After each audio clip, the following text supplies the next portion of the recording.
할렐루야. 우리 함께 고백하시겠습니다. 예수는 그리스도십니다. 또 고백하시겠습니다. 하나님의 백성의 사명을 다하겠습니다. 아멘. 우리 하나님은 거룩하시고 선하신 우리의 왕이십니다. 우리가 주님의 명령을 따라 살면은 우리에게 가장 좋은 것으로 우리와 함께 하시고 우리를 인도하시는 줄 믿습니다.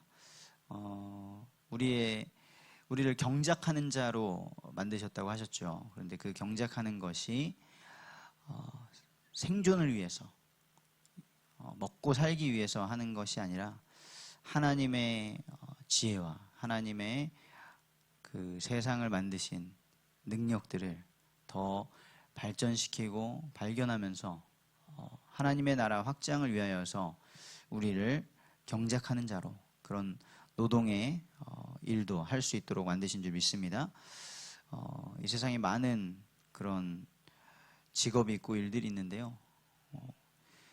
이스라엘에도 왕이 세워졌습니다. 그런데 그 왕도 세상의 왕처럼 군사를 많이 만들고 영토를 확장하고 하기 이전에 하나님을 올바르게 예배하고 하나님의 명령을 따라 살아가야 되는 존재라는 것을 지금 계속해서 보고 있습니다.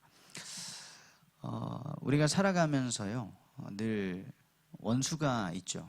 우리 원수 마귀가 끊임없이 우리를 파고듭니다. 공격합니다. 두렵게 하기도 하고요.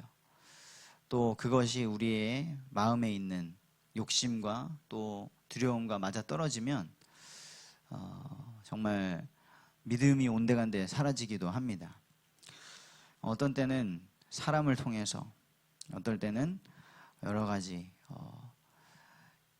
환경의 문제, 또 경제의 문제, 다양한 것들로 다가옵니다. 가정에서 어려움을 당하기도 하고요. 직장에서 어려움을 당하기도 하고 교회에서 어려움을 당하기도 합니다. 그러면서 우리를 괴롭게 하고 우리의 힘이 빠지게 하는 것이죠. 이스라엘 백성도 사울 왕도 마찬가지였습니다. 오늘 본문에는 지난번에는 암몬이 쳐들어와 가지고 힘들게 했는데 이번엔 또 블레셋이 왔습니다. 블레셋이 막 진을 치고 점점점 압박해서 옵니다. 노략질도 해갑니다. 그런데 중요한 것은 이러한 상황 속에서도 그것을 허락하신 분, 주권을 가지고 있으신 분은 하나님이시라는 사실입니다. 하나님은 이 모든 일 속에서 현실보다 더 크신 하나님을 우리가 경험하고 또 믿음이 회복되고 자라가길 원하시는 줄 믿습니다. 첫 번째입니다. 우리 원수는 우리를 두렵게 합니다. 하지만 그것도 하나님의 주권 아래에 있다는 사실을 기억해야 됩니다. 지금 블레셋이 쳐들어와서 막 진을 치고 있습니다. 점점점 압박을 해오고요. 그 수가 어마어마합니다. 23장 앞부분에 보면은 말을 타고 온 병사들, 또 기마병, 병거들 어마어마한 숫자가 모이고 또 보병들의 숫자는 헤아릴 수 없을 정도로 많다라고 표현이 되어 있습니다. 이 블레셋은 지금의 팔레스타인 땅에서 지금 이스라엘 땅이 있으면 거기에서 지중해 쪽에 남동쪽에 있는 가자 지구이죠. 지금도 엄청난 계속해서 다툼이 있고 갈등이 있는 지역인데요. 이 블레셋이 옛날에는 강력한, 이제 나중에는 골리앗이 나오고 하는 그런 위협을 가하는 곳이었습니다. 그리고 이 블레셋에서 17절에서부터 보면 노략군들이 옵니다. 노략군들이 오는데 세 대로 나눠가지고 쳐들어오는 것이죠. 이 블레셋 노략군들이 향한 곳이 수알 땅, 또 벳호론, 또 스보임, 이곳을 노략하러 왔다라고 기록되어 있는데요. 여기는 모두 다 이스라엘 남쪽 부분의 베냐민 땅입니다. 베냐민 땅. 베냐민 지파는 사울 왕의 고향 땅인 것이죠. 사울 왕의 고향 땅이 노략질을 당하는 것이에요. 그리고 이 블레셋이 원수가 이스라엘이 방어도 하지 못하고 반격하지 못하게 막 압박을 했습니다. 여기 보시면 블레셋은 히브리 사람이 이스라엘 사람들이 칼이나 창을 만드는 것을 두려워했다. 그래서 철공들, 철을 다루는 사람들이 없도록 한 것이죠. 이스라엘이 만약에 사람들이 삽, 도끼, 괭이 이런 걸 가지고 다뤄야 되고 재련해야 되고 하면은 블레셋 사람들에게 가서 그걸 하도록 이렇게 조치를 해놓은 거예요. 이스라엘에는 이런 무기를 만들 수 있는 광물들이 많이 나는 곳이었거든요. 그런데 그것을 다루지 못하게 이렇게 전방위적으로 아주 고통스럽게 힘들게 만들어 놓은 것이죠. 그런데 하나님의 백성이 이렇게 공격을 당하고 노략을 당하는 것은 하나님께서 허락하셨다라고 성경은 말하고 있습니다.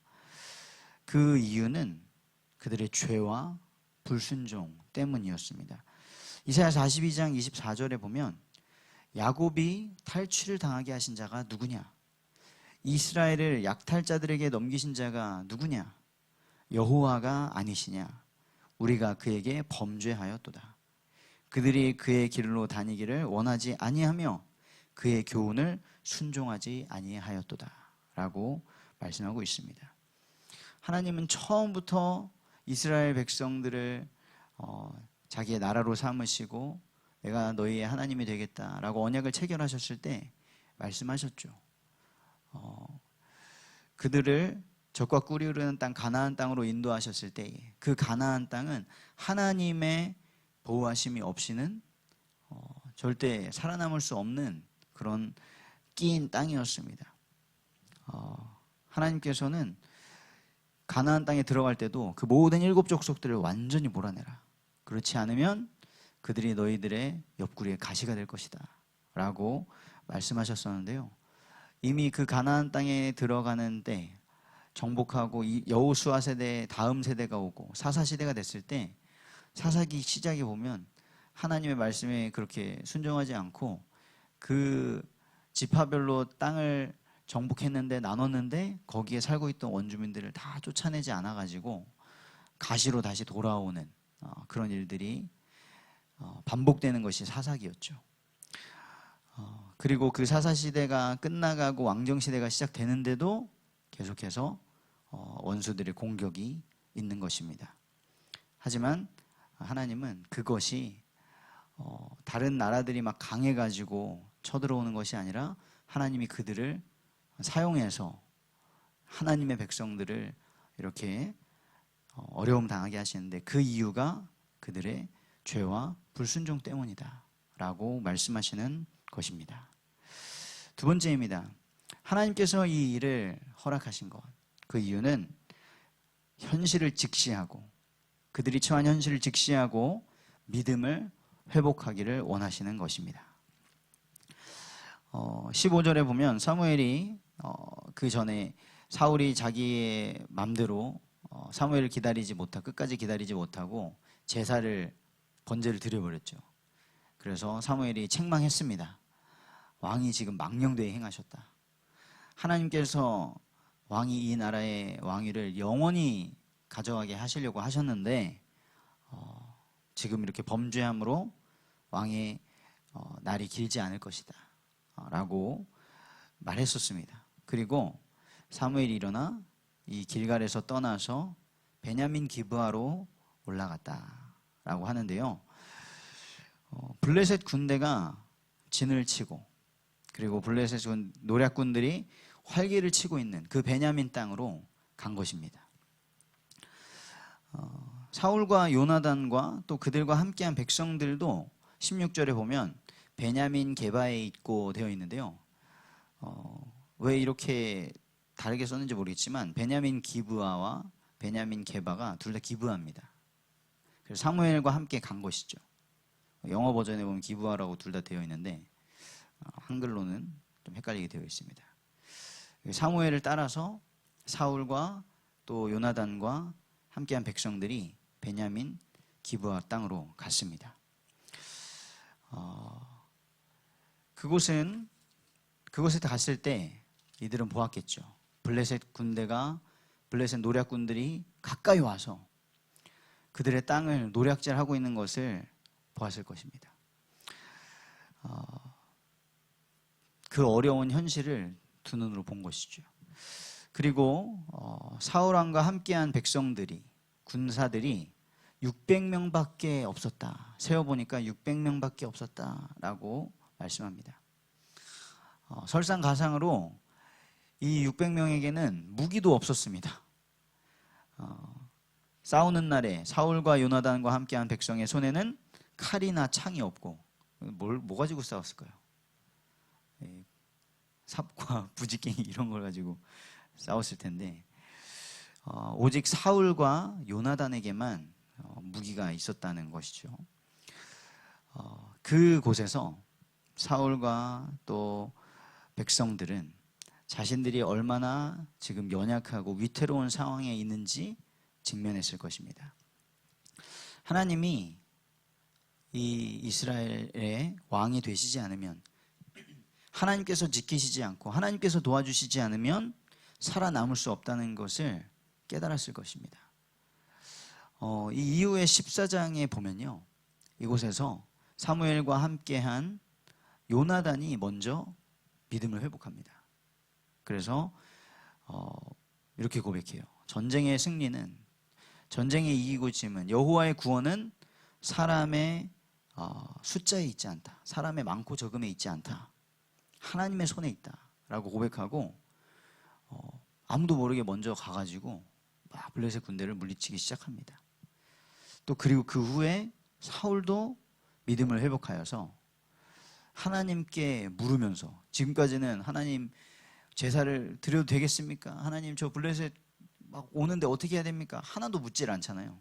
그런데 이 이후에는 하나님께, 하나님 저자들을 쫓아가도 되겠습니까? 질문하고 하나님께 지도를 받고 승리하게 됩니다. 하나님께서는 그 어려운 현실들을 그냥 내가 알아서 해줄 테니까 모르는 척해, 아니면 도망가, 그렇게 하는 것이 아니라 그 현실을 그대로 직시하고 그 자리에서 믿음을 회복하기를 원하시는 것입니다. 결론입니다. 우리는 이 사울왕의 길을 보면서 또 성경의 많은 인물들이 옳은 길을 가기도 하고 또 잘못된 길을 가기도 하는데요, 이스라엘 백성이라는 사람들을 하나님께서 택하셔서 우리에게 보여주셨죠. 그렇다면 우리는 잘못된 길로 가는 것을 하면 안 되겠습니다. 권면드릴 말씀은 첫 번째는요, 우리가 하나님께 예배하고 또 순종하는 것을 우리 인생의 최우선 가치로 회복해야 될 줄 믿습니다. 하나님께서는 사울을 책망하시고 이스라엘 나라의 어려움을 허락하셨지만, 그것을 허락하신 것은 돌이키고 또 회복하기 위함이셨습니다. 하나님께서 우리에게 어려움을 만약에 허락하셨다면요, 우리도 모르게 죄악에 물든 우리의 삶의 모습, 그리고 죄악이 관영한 지금 이 시대의 현장, 이 세상을 보라는 하나님의 사인일 수 있습니다. 그리스도께서 우리를 위해서 피 흘려 죽으신 그 대속의 죽음을 헛되이 만들지 마라 라는 뜻입니다. 예수님께서 먼저 하나님 아버지께 순종하는 본을 보이셨습니다. 우리는 그 본을 따라가라고 부르심을 받은 자들입니다. 그래서 하나님의 형상의 올바른 삶을 회복하기를 원합니다. 그리고 두 번째는요, 높은 지위에 있는 자들, 나라를 이끌고 지도하는 모든 사람을 위해 기도하시길 바랍니다. 디모데전서 2장 2절에서 바울이 디모데에게 쓴 편지의 내용입니다. 왜냐? 그들을 위해 기도해야 되는 것은 우리가 모든 경건과 단정함으로 고요하고 평안한 생활을 하기 위함입니다. 오늘 본문의 말씀처럼 블레셋이 쳐들어오고 막 나라가 노략질 당하는데 어떻게 평안한 신앙생활을 할 수 있겠습니까? 지금은 세계 곳곳에서 전쟁이 끊이지를 않고 있습니다. 우크라이나 러시아 전쟁도 끝나지를 않고요. 중동에서 계속해서 전쟁이 일어나고 있죠. 지금 우리나라도 북한과 전쟁이 끝나지 않은 상태입니다. 그냥 우리 전쟁 끝났다라고 선언합시다 이래가지고 전쟁이 끝나는 게 아니죠. 그리고 이 대한민국은 너무나 멋있고 훌륭한 나라죠. 전 세계에 지금 영향을 끼치고 있는 그런 나라입니다. 하지만 하나님의 보호하심이 없이는 강대국 사이에서 치이고요.